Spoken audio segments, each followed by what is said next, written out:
ਇਹ ਮੇਰੇ ਹੱਥ ਦੇ ਵਿੱਚ ਇੱਕ ਕਿਤਾਬ ਫੜੀ ਹੋਈ ਆ ਪਾਂਚ ਕੇ ਸਿੱਕੇ। ਇਸ ਕਿਤਾਬ ਦਾ ਨਾਮ ਆਗਾ ਕਿ ਇੱਕ ਲੇਖਕਾਂ ਦੀਆਂ ਜਿਹੜੀਆਂ ਉਮੀਦਾਂ ਹੁੰਦੀਆਂ ਨੇ ਜਾਂ ਲੇਖਕ ਦੀਆਂ ਉਮੀਦਾਂ ਹੁੰਦੀਆਂ ਨੇ, ਇਹ ਕਿਤਾਬ ਜਿੰਨਾ ਟਾਈਮ ਪਬਲਿਸ਼ ਨਾ ਹੋਵੇ ਤਾਂ ਉਸ ਨੂੰ ਇਹ ਲੱਗਿਆ ਰਹਿੰਦਾ ਕਿ ਮੇਰੀ ਕਿਤਾਬ ਪਤਾ ਨਹੀਂ ਕਦੋਂ ਪਬਲਿਸ਼ ਹੋਏਗੀ, ਪਤਾ ਨਹੀਂ ਮੇਰੀ ਕਿਤਾਬ ਦੇ ਵਿੱਚ ਕੁਝ ਗਲਤ ਨਾ ਆ ਜੇ ਜਾਂ ਸਹੀ ਨਾ ਆ ਜੇ। ਬੜੀਆਂ ਉਮੀਦਾਂ जुड़ियां ਹੁੰਦੀਆਂ ਨੇ। ਤੁਹਾਨੂੰ ਕੀ ਲੱਗਿਆ ਅੱਜ ਤੁਹਾਡੀ ਕਿਤਾਬ ਆ ਜਿਹੜੀ ਇੱਕ ਰਿਲੀਜ਼ ਹੋਈ ਆ? इस किताब में मैंने अपनी भावनाओं और जो यथार्थ है, जो रियलिज़म है, रियलिस्टिक वर्ल्ड है, उसको मिक्स करके ये जो है स्टोरीज़ लिखी हैं। तो मुझे उम्मीद है कि ये पाठकों को पसंद आएगी और अपनी तरफ से कोशिश की है इसमें कोई गलती ना जाए। अगर फिर भी आपको ऐसा लगे तो उसके लिए तो मैं क्षमा की प्रार्थी हूँ, लेकिन मेरे हिसाब से ये सभी स्टोरीज़ जो हैं वो दिल को छूने वाली हैं। ਭਾਵਨਾ ਜੁੜੀਆਂ ਹੋਈਆਂ ਨੇ ਇਸ ਕਿਤਾਬ ਦੇ ਵਿੱਚ ਜਿਹੜੀਆਂ ਤੁਸੀਂ ਲਿਖੀਆਂ ਨੇ। ਜਿਹੜੀ ਭਾਵਨਾ ਹੁੰਦੀ ਆ ਉਹ ਬੰਦੇ ਦੇ ਦਿਲ ਤੋਂ ਨਿਕਲਦੀ ਆ, ਤਾਂ ਕਿੱਦਾਂ ਦੀਆਂ ਭਾਵਨਾਵਾਂ ਨੇ ਜਿਹੜੀਆਂ ਇਹਦੇ ਵਿੱਚ ਤੁਸੀਂ ਸਮੋਈਆਂ ਨੇ? बिखरते हुए रिश्तों की जो आयरनीज़ हैं वो हैं, बहन बहन का रिश्ता है, दादी पोती का रिश्ता है, हस्बैंड वाइफ का रिश्ता है, या एक प्रेमी प्रेमिका का भी रिश्ता है, या इसमें एक जर्नलिस्ट की कहानी है, कैसे वो अपनी होम फ्रंट को और प्रोफेशनल फ्रंट को संभाल के आगे चलता है। तो इश्तिहार कहानी है जिसमें एक मार्केटिंग वर्ल्ड में बेरोज़गार व्यक्ति को किस तरह से रिजेक्शंस का फेस करना पड़ता है। इस तरह की स्टोरीज़ हैं। तो रिश्तों को जो है संभालने समेटने की बहुत ज़रूरत है, और एक राइटर होते हुए मैंने ये महसूस किया मेरा फ़र्ज़ है कि मैं इस तरह की कहानी लिखूं जिसको पढ़ के पाठकों को ये रियलाइज़ हो कि नहीं, हमारा परिवार ही हमारे लिए बहुत इंपॉर्टेंट है, प्रोफेशन भी इंपॉर्टेंट है, परिवार भी इंपॉर्टेंट है। ਜੇ ਆਪਾਂ ਥੋੜੀ ਜਿਹੀ ਤੁਹਾਡੀ ਜ਼ਿੰਦਗੀ ਦੇ ਝਾਤ ਮਾਰੀਏ ਤਾਂ ਜਿਹੜੀ ਸਟਾਰਟਿੰਗ ਆ ਉਹ ਕਿੱਥੋਂ ਹੁੰਦੀ ਆ ਤੁਹਾਡੀ ਜ਼ਿੰਦਗੀ ਦੀ? ਜਿਵੇਂ ਇੱਕ ਮੋੜ ਆਉਂਦਾਗਾ, ਉਸ ਮੋੜ ਤੋਂ ਆਪਣੀ ਜਿਹੜੀ ਅਸਲੀ ਜ਼ਿੰਦਗੀ ਆ ਉਹ ਸਟਾਰਟ ਹੁੰਦੀ ਆ, ਤਾਂ ਤੁਹਾਡੀ ਕਿੱਥੋਂ ਹੁੰਦੀ ਹੈਗੀ? वैसे तो मैं कॉलेज के समय से ही लिखती आ रही हूँ, लेकिन जब मैंने पत्रकारिता ज्वाइन की, एक पत्रकार के तौर पे काम शुरू किया, उस समय जो मैंने लोगों की सफरिंग्स देखी, लोगों की परेशानियाँ देखी, क्लोजली मैंने उनको वॉच किया, तो वो मेरा दिल जो है उन चीज़ों ने झकझोर के रख दिया। मतलब वो वाकई में एक टर्निंग पॉइंट था। हालांकि जर्नलिज्म छोड़ के मैं पब्लिक रिलेशंस में आ गई, लेकिन उन सभी इंसिडेंट्स ने जो मैंने क्राइम के समय कवर किया, एजुकेशन, कल्चर और एडमिनिस्ट्रेशन, ऑफ बीट स्टोरीज़, तो उस समय जो मैंने फ़ील किया और जो लोगों को मैंने सफ़र करते हुए क्लोजली देखा, तो वो वाकई में एक टर्निंग पॉइंट था मेरी लाइफ का। ਪੰਜਾਬ ਪੰਜਾਬੀਅਤ ਨੂੰ ਪਿਆਰ ਕਰਨ ਵਾਲੇ ਸਾਰੇ ਹੀ ਦਰਸ਼ਕਾਂ ਦਾ ਮੈਂ ਹਰਜਿੰਦਰ ਸਿੰਘ ਢਿੱਲੋਂ ਨਿੱਘਾ ਸਵਾਗਤ ਕਰਦਾ। ਜੇਕਰ ਗੱਲ ਕਰੀਏ ਤਾਂ ਕਿਸੇ ਲੇਖਕ ਦੀ, ਤਾਂ ਲੇਖਕ ਦੀਆਂ ਉਮੀਦਾਂ ਹੁੰਦੀਆਂ ਨੇ ਉਸ ਦੀ ਕਿਤਾਬ। ਇਹ ਮੇਰੇ ਹੱਥ ਦੇ ਵਿੱਚ ਇੱਕ ਕਿਤਾਬ ਫੜੀ ਹੋਈ ਆ ਪਾਂਚ ਕੇ ਸਿੱਕੇ। ਇਸ ਕਿਤਾਬ ਦਾ ਨਾਮ ਆਗਾ। ਤਾਂ ਸਾਡੇ ਨਾਲ ਇਹਨਾਂ ਦੇ ਲੇਖਕ ਵੀ ਮੌਜੂਦ ਨੇ, ਗੱਲਬਾਤ ਕਰਾਂਗੇ। ਸ਼ੈਲਜਾ ਕੌਸ਼ਲ ਜੀ ਮੌਜੂਦ ਨੇ, ਗੱਲਬਾਤ ਕਰਦੇ ਹਾਂ। ਪਹਿਲਾਂ ਮੈਮ ਬਹੁਤ ਬਹੁਤ ਸਵਾਗਤ ਹੈ ਜੀ ਤੁਹਾਡਾ। Thank you so much. Ma'am ਜੇ ਗੱਲ ਕਰੀਏ ਤਾਂ ਜਿਵੇਂ ਮੈਂ ਸਟਾਰਟਿੰਗ 'ਚ ਦੱਸਿਆ ਕਿ ਇੱਕ ਲੇਖਕਾਂ ਦੀਆਂ ਜਿਹੜੀਆਂ ਉਮੀਦਾਂ ਹੁੰਦੀਆਂ ਨੇ ਜਾਂ ਲੇਖਕ ਦੀਆਂ ਉਮੀਦਾਂ ਹੁੰਦੀਆਂ ਨੇ, ਇਹ ਕਿਤਾਬ ਜਿੰਨਾ ਟਾਈਮ ਪਬਲਿਸ਼ ਨਾ ਹੋਵੇ ਤਾਂ ਉਸ ਨੂੰ ਇਹ ਲੱਗਿਆ ਰਹਿੰਦਾ ਕਿ ਮੇਰੀ ਕਿਤਾਬ ਪਤਾ ਨਹੀਂ ਕਦੋਂ ਪਬਲਿਸ਼ ਹੋਏਗੀ, ਪਤਾ ਨਹੀਂ ਮੇਰੀ ਕਿਤਾਬ ਦੇ ਵਿੱਚ ਕੁਝ ਗਲਤ ਨਾ ਆ ਜੇ ਜਾਂ ਸਹੀ ਨਾ ਆ ਜੇ। ਬੜੀਆਂ ਉਮੀਦਾਂ ਜੁੜੀਆਂ ਹੁੰਦੀਆਂ ਨੇ। ਤੁਹਾਨੂੰ ਕੀ ਲੱਗਿਆ ਅੱਜ ਤੁਹਾਡੀ ਕਿਤਾਬ ਆ ਜਿਹੜੀ ਇੱਕ ਰਿਲੀਜ਼ ਹੋਈ ਆ? देखिए, इस किताब में मैंने अपनी भावनाओं और जो यथार्थ है, जो रियलिज़म है, रियलिस्टिक वर्ल्ड है, उसको मिक्स करके ये जो है स्टोरीज़ लिखी हैं। तो मुझे उम्मीद है कि ये पाठकों को पसंद आएगी और अपनी तरफ से कोशिश की है इसमें कोई गलती ना जाए। और अगर फिर भी आपको ऐसा लगे तो उसके लिए तो मैं क्षमा की प्रार्थी हूँ, लेकिन मेरे हिसाब से ये सभी स्टोरीज़ जो हैं वो दिल को छूने वाली हैं और रूह को झकझोर देने वाली कहानियाँ मैंने लिखी हैं। ਜਿਵੇਂ ਤੁਸੀਂ ਕਿਹਾ ਕਿ ਇੱਕ ਭਾਵਨਾ ਜੁੜੀਆਂ ਹੋਈਆਂ ਨੇ ਇਸ ਕਿਤਾਬ ਦੇ ਵਿੱਚ ਜਿਹੜੀਆਂ ਤੁਸੀਂ ਲਿਖੀਆਂ ਨੇ। ਜਿਹੜੀ ਭਾਵਨਾ ਹੁੰਦੀ ਆ ਉਹ ਬੰਦੇ ਦੇ ਦਿਲ ਤੋਂ ਨਿਕਲਦੀ ਆ, ਤਾਂ ਕਿੱਦਾਂ ਦੀਆਂ ਭਾਵਨਾਵਾਂ ਨੇ ਜਿਹੜੀਆਂ ਇਹਦੇ ਵਿੱਚ ਤੁਸੀਂ ਸਮੋਈਆਂ ਨੇ? हाँ जी, देखिए, इसमें रिश्तों की जो मर्म है, विडंबनाएं हैं, आयरनीज़ हैं, बिखरते हुए रिश्तों की जो आयरनीज़ हैं वो हैं, और उनको कैसे हम दोबारा से जो एक परिवार में रहने की बात होती है, बहन बहन का रिश्ता है, दादी पोती का रिश्ता है, हस्बैंड वाइफ का रिश्ता है, या एक प्रेमी प्रेमिका का भी रिश्ता है, या इसमें एक जर्नलिस्ट की कहानी है, कैसे वो अपनी होम फ्रंट को और प्रोफेशनल फ्रंट को संभाल के आगे चलता है। तो इश्तिहार कहानी है जिसमें एक मार्केटिंग वर्ल्ड में बेरोज़गार व्यक्ति को किस तरह से रिजेक्शंस का फेस फेस करना पड़ता है। इस तरह की स्टोरीज़ हैं। तो रिश्तों को जो है संभालने समेटने की बहुत ज़रूरत है, और एक राइटर होते हुए मैंने ये महसूस किया कि मेरा फ़र्ज़ है कि मैं इस तरह की कहानी लिखूं जिसको पढ़ के पाठकों को ये रियलाइज़ हो कि नहीं, हमारा परिवार ही हमारे लिए बहुत इम्पॉर्टेंट है, प्रोफेशन भी इम्पॉर्टेंट है, परिवार भी इम्पॉर्टेंट है। तो कैसे कुछ परिवार के मेंबर्स ने अपने दूसरे परिवार के मेंबर्स के लिए बलिदान दिया और कैसे वो उनको साथ लेकर चले। ਸ਼ੈਲਜਾ ਜੀ, ਜੇ ਆਪਾਂ ਥੋੜੀ ਜਿਹੀ ਤੁਹਾਡੀ ਜ਼ਿੰਦਗੀ ਤੇ ਝਾਤ ਮਾਰੀਏ ਤਾਂ ਜਿਹੜੀ ਸਟਾਰਟਿੰਗ ਆ ਉਹ ਕਿੱਥੋਂ ਹੁੰਦੀ ਆ ਤੁਹਾਡੀ ਜ਼ਿੰਦਗੀ ਦੀ? ਜਿਵੇਂ ਇੱਕ ਮੋੜ ਆਉਂਦਾਗਾ, ਉਸ ਮੋੜ ਤੋਂ ਆਪਣੀ ਜਿਹੜੀ ਅਸਲੀ ਜ਼ਿੰਦਗੀ ਆ ਉਹ ਸਟਾਰਟ ਹੁੰਦੀ ਆ, ਤਾਂ ਤੁਹਾਡੀ ਕਿੱਥੋਂ ਹੁੰਦੀ ਹੈਗੀ?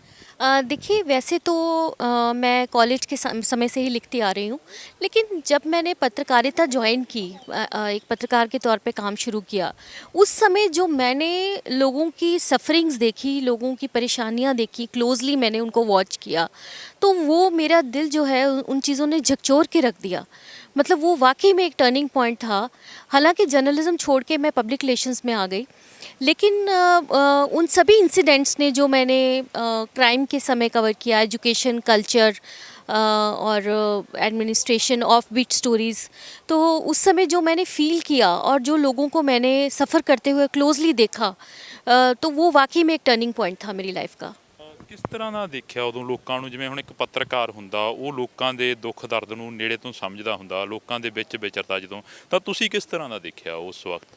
देखिए, जब भी हम कोई स्टोरी कवर करने जाते हैं एज अ जर्नलिस्ट, तो उसमें एक ह्यूमन एंगल भी होता है, मानवीय एंगल भी होता है। जैसे किसी की डेथ हुई है, कोई क्राइम हुआ है, तो उसके अलावा एक एंगल ये भी होता है कि कोई कोने में छुपा, कोई कोने में खड़ा उनका परिवार का एक मेंबर सुबक रहा है, तो मेरी नज़र उन पे भी जाती थी कि ये तो चलो फैक्ट मैंने रिपोर्ट करना है कि इस तरह से क्राइम हुआ है, लेकिन इस डेथ के साथ कितनी सारे जीवन जो हैं वो बदल गए हैं। इस तरह के जो इंसिडेंट्स हैं उन्होंने मुझे बहुत ज़्यादा मेरे दिल को छुआ। ਜਿਵੇਂ ਤੁਸੀਂ ਕਿਹਾ ਕਿ ਇੱਕ ਕੋਨੇ ਦੇ ਵਿੱਚ ਖੜਾ ਕੋਈ ਉਸ ਦਾ ਪਰਿਵਾਰਕ ਮੈਂਬਰ ਸਿਸਕ ਰਿਹਾ ਹੁੰਦਾ, ਰੋ ਰਿਹਾ ਹੁੰਦਾ, ਤਾਂ ਉਸ ਨੂੰ ਚੁੱਪ ਕਰਾਉਣ ਵਾਲਾ ਵੀ ਨਹੀਂ ਹੁੰਦਾ ਉਸ ਵਕਤ, ਤਾਂ ਪੱਤਰਕਾਰ ਚਾਹ ਕੇ ਵੀ ਉਹਨੂੰ ਚੁੱਪ ਨਹੀਂ ਕਰਵਾ ਸਕਦਾ ਹੁੰਦਾ। ਇਸ ਦਾ ਕੀ ਕਾਰਨ ਮੰਨਦੇ ਹੋਗੇ? ਕਿਉਂਕਿ ਜੇਕਰ ਆਪਾਂ ਜਾਣਦੇ ਹਾਂ ਤਾਂ ਇੱਕ ਸਾਈਡ ਲੈਤੀ ਜਾਂਦੀ ਹੈਗੀ ਕਿ ਯਾਰ ਇਹ ਪੱਤਰਕਾਰ ਖਣੀ ਵਿਕ ਗਿਆ ਜਾਂ ਇਦਾਂ ਦੇ ਇਲਜ਼ਾਮ ਲੱਗਣੇ ਸ਼ੁਰੂ ਹੋ ਜਾਂਦੇ ਨੇ। देखिए, जर्नलिस्ट जो होता है जब वो कोई स्टोरी कवर करने जाता है तो उसे उसका भी एक कर्तव्य अपने प्रोफेशन के प्रति होता है, वो एक प्रोफेशनल के तौर पे जाता है। पर हाँ, मैं ये मानती हूँ कि उस समय मैं उस सिसकते हुए परिवार के मेंबर को चुप तो नहीं करा सकी, पर जो मैं किताब लेकर आई हूँ ये उनके ज़ख्मों पे मलहम की तरह है। ਮੈਮ, ਜੇ ਗੱਲ ਕਰੀਏ ਤਾਂ ਪੱਤਰਕਾਰਤਾ ਦੀ ਗੱਲ ਸ਼ੁਰੂ ਹੋਈ ਹੈ, ਤਾਂ ਪੱਤਰਕਾਰਤਾ ਜਿਹੜੀ ਅੱਜ ਦੀ ਪੱਤਰਕਾਰਤਾ ਦੀ ਗੱਲ ਕਰਦੇ ਹਾਂ, ਤਾਂ ਅੱਜ ਦੀ ਤੇ ਅੱਜ ਤੋਂ ਜੇ 1 ਦਹਾਕਾ ਪਹਿਲਾਂ ਦੀ ਪੱਤਰਕਾਰਤਾ ਦੇ ਵਿੱਚ ਕਿੰਨਾ ਕੁ ਫਰਕ ਸਮਝਦੇ ਹੋਗੇ? देखिए, समय बहुत तेज़ी से बदल गया है। अभी सोशल मीडिया का बहुत बड़ा रोल है और सिटीज़न जर्नलिज़म का ज़माना आ गया है। तो हर सिटीज़न जो है जिसके पास मोबाइल है वो ही पत्रकार है। तो लोग जो है बहुत एक्सट्रोवर्ट हो गए हैं और अपनी कोई भी क्लिक जो है वो उसी समय क्लिक करके वीडियो बनाकर उसे सोशल मीडिया पे डाल देते हैं। लेकिन अगर ज़माना बदला है तो पत्रकारिता के ऊपर जो है उनका कर्तव्य भी बढ़ गए हैं। रिस्पॉन्सिबिलिटी से उनको जो है रिपोर्टिंग करने का समय चल रहा है। जिस तरह के हम देखते हैं इंसिडेंट्स कई बार होते हैं, तो पत्रकार की जिम्मेवारी है कि वो उन्हें पूरी सेंसिटिविटी से, पूरे कंट्रोल में रहते हुए रिपोर्ट करें। ਇਹ ਨਹੀਂ ਲੱਗਦਾ ਕਿ ਪੱਤਰਕਾਰਤਾ ਦੇ ਉੱਪਰ ਵੀ ਇੱਕ ਤਰ੍ਹਾਂ ਦਾ ਇਹ ਦਾਗ ਲੱਗਦਾ ਨਜ਼ਰ ਆ ਰਿਹਾ? ਜਿਹੜੇ ਫੋਨ ਆਏ ਨੇ, ਫੋਨਾਂ ਦੇ ਨਾਲ ਹਰ ਕੋਈ ਫੋਟੋ ਕਲਿੱਕ ਕਰਕੇ ਪੱਤਰਕਾਰ ਬਣਨਾ ਚਾਹੁੰਦਾਗਾ ਜਾਂ ਜਗ੍ਹਾ ਜਗ੍ਹਾ ਤੇ ਲਾਈਵ ਹੋ ਜਾਂਦਾ, ਇੱਕ ਗੱਲ ਤੇ ਲਾਈਵ ਹੋ ਜਾਂਦਾਗਾ, ਤਾਂ ਇਹ ਕਿੰਨੀ घटिया जी हरकत लगती है कितने ना कितने जाके? हाँ जी, ये देखिए, अपनी गरिमा में रहकर ही कोई काम करना चाहिए। और मैं तो ये मानती हूँ कि जर्नलिस्ट तो जब तक आपके पास प्रॉपर पढ़ाई का अनुभव नहीं है, काम करने का अनुभव नहीं है, तो जर्नलिस्ट तो नहीं वो हो सकते, लेकिन एक सेंसेशन फैलाने की कोशिश ज़रूर हो सकती है। तो मैं यही कहूँगी कि जो देखने वाले हैं वो रिस्पॉन्सिबिलिटी से बिहेव करें और इस तरह की जो सेंसेशन फैलाने की बात है उसको ना विश्वास करते हुए अच्छे जर्नलिज्म के हक में खड़े हों।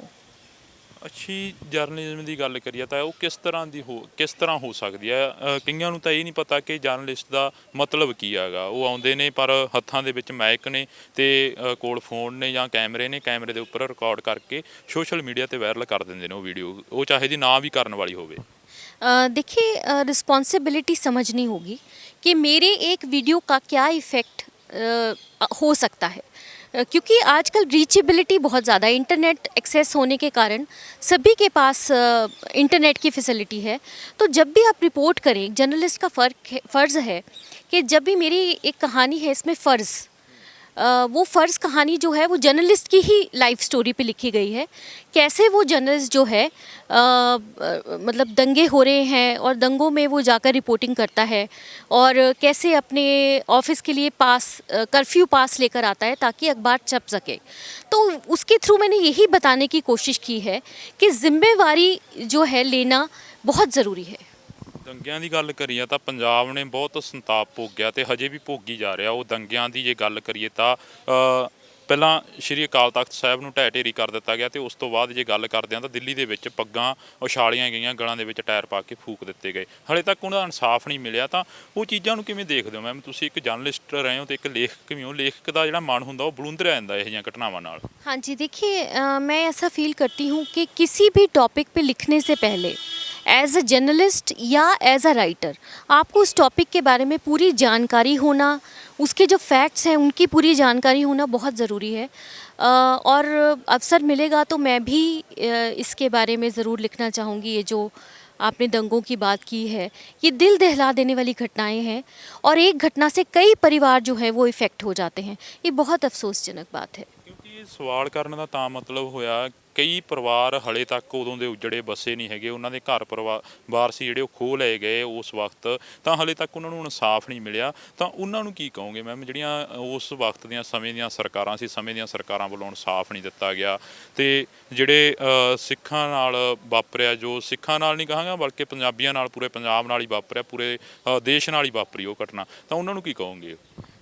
देखिए बड़े दुख की बात है कि कुछ इस तरह की जो दंगों की बात आपने की उसमें लोगों की जीवन नष्ट हो जाते हैं और कई परिवार जो हैं उससे इफ़ेक्ट होते हैं। तो मैं तो यही कहूँगी कि आम जन जो है वो भी एक रिस्पॉन्सिबिलिटी से पत्रकारिता के साथ साथ वो भी रिस्पॉन्सिबिलिटी से बिहेव करें और इस तरह के किसी भी इंसिडेंट को बढ़ावा नहीं देना चाहिए जिससे कोई दंगों जैसी या कोई इस तरह की अनप्लेजेंट बात होती है। अच्छा साहित्य पढ़ें, अच्छे लोगों के साथ उठे बैठे, अच्छी बातें करें और अच्छा मन रखें। मन चंगा तो सब चंगा। ਤਾਂ ਇਸ ਵਕਤ ਜੇ ਗੱਲ ਕਰਦੇ ਹਾਂ ਤਾਂ ਗੱਲ ਜਾਰੀ ਆ ਸਾਡੀ। ਤੁਹਾਨੂੰ ਇਹ ਜਿਹੜੀਆਂ ਬੁੱਕਸ ਦੇ ਵਿੱਚ ਕਾਫੀ ਕਹਾਣੀਆਂ ਨੇ, ਪਰ ਗੱਲ ਐਜੂਕੇਸ਼ਨ ਦੀ ਹੋ ਰਹੀ ਆ ਤਾਂ ਐਜੂਕੇਸ਼ਨ ਦੇ ਵਿੱਚ ਤੁਹਾਨੂੰ ਦੱਸ ਰਹੇ ਆ ਕਿ ਜੇ ਗੱਲ ਕਰੀਏ ਪੰਜਾਬ ਦੇ ਵਿੱਚ +2 ਤੋਂ ਬਾਅਦ ਜਹਾਜ਼ ਦੀ ਟਾਕੀ ਨੂੰ ਹੱਥ ਪਾਉਣਾ ਸਫਲ ਸਮਝਿਆ ਜਾਂਦਾ। ਪਰ ਗੱਲ ਮੈਮ ਦੇ ਨਾਲ ਜਾਰੀ ਆ। ਮੈਮ ਐਜੂਕੇਸ਼ਨ ਕਿਸ ਤਰ੍ਹਾਂ ਦੀ ਹੋਣੀ ਚਾਹੀਦੀ ਹੈ ਸਕੂਲਾਂ ਕਾਲਜਾਂ ਦੇ ਵਿੱਚ ਵੀ? ਅੱਜ ਕੱਲ੍ਹ ਜਦੋਂ ਤੁਸੀਂ ਪੜ੍ਹੇ ਹੋਵੋਗੇ ਜਾਂ ਮਤਲਬ 10 ਸਾਲ ਪਹਿਲਾਂ ਦੀ ਗੱਲ ਕਰੀਏ ਤਾਂ ਆਪਣੇ ਘਰਾਂ ਦੇ ਵਿੱਚ ਧਾਰਮਿਕ ਪ੍ਰੋਗਰਾਮ ਚੱਲਦੇ ਸੀ, ਢਾਡੀ ਵਾਰਾਂ ਚੱਲਦੀਆਂ ਸੀ। ਅਤੇ ਜੇ ਸਕੂਲਾਂ ਕਾਲਜਾਂ ਦੀ ਗੱਲ ਕਰੀਏ ਤਾਂ ਉੱਥੇ ਸ਼ਹੀਦ ਆਜ਼ਮ ਸਰਦਾਰ ਭਗਤ ਸਿੰਘ ਵਰਗਿਆਂ ਨੂੰ ਪੜ੍ਹਾਇਆ ਜਾਂਦਾ ਸੀ, ਅਤੇ ਅੱਜ ਤਾਂ ਉਹ ਸਿਲੇਬਸ ਹੀ ਬਦਲ ਦਿੱਤੇ ਗਏ ਨੇ। हाँ जी, देखिए ये तो जो बात है ये शिक्षा जो विभाग हमारे हैं या जो शिक्षा जिनके हाथ में ये क्षेत्र है तो उनको इस बात के तरफ ध्यान देना चाहिए और इस तरह की जो ब्रेव हार्ट स्टोरीज़ हैं, जो बहादुरी की और शहीदी की गाथाएं हैं, इन्हें ज़रूर जो है सिलेबस का पार्ट बना के रखना चाहिए। ਅੱਗੇ कोई आ रही है बुक? और हाँ जी, अभी मैं जल्द ही अपनी एक और नई किताब के साथ आऊँगी, पर अभी उसमें समय लगेगा, तो कम से कम 1 साल का समय दीजिए, उसके बाद फिर नई किताब। ਤਾਂ ਸਾਡੇ ਵੱਲੋਂ ਵੀ ਬਹੁਤ ਮੁਬਾਰਕਾਂ ਜਿਹੜੀ ਕਿ ਨਵੀਂ ਕਿਤਾਬ ਆਈ ਹੈਗੀ ਇੱਕ। ਅਤੇ ਇਸ ਕਿਤਾਬ ਨੂੰ ਅਸੀਂ ਵੀ ਕਹਾਂਗੇ ਕਿ ਪੜ੍ਹਨਾ ਜ਼ਰੂਰ ਚਾਹੀਦਾ, ਜਿਹੜਾ ਸਾਹਿਤ ਆ ਉਸ ਨੂੰ ਪੜ੍ਹਨਾ ਜ਼ਰੂਰ ਚਾਹੀਦਾ। ਤਾਂ ਇਸੇ ਤਰ੍ਹਾਂ ਜਿਹੜੇ ਲੇਖਕ ਨੇ ਜਾਂ ਬੁੱਧੀਜੀਵੀ ਨੇ ਉਹਨਾਂ ਦੇ ਨਾਲ ਗੱਲਬਾਤ ਕਰਦੇ ਰਵਾਂਗੇ। ਜੁੜੇ ਰਹੋ KTV ਦੇ ਨਾਲ, ਮੇਰੇ ਸਹਿਯੋਗੀ ਸਾਥੀ ਹਰਜਿੰਦਰ ਦੇ ਨਾਲ। ਮੈਨੂੰ ਹਰਜਿੰਦਰ ਸਿੰਘ ਢਿੱਲੋਂ ਨੂੰ ਦਿਓ ਜੀ ਇਜਾਜ਼ਤ। ਧੰਨਵਾਦ।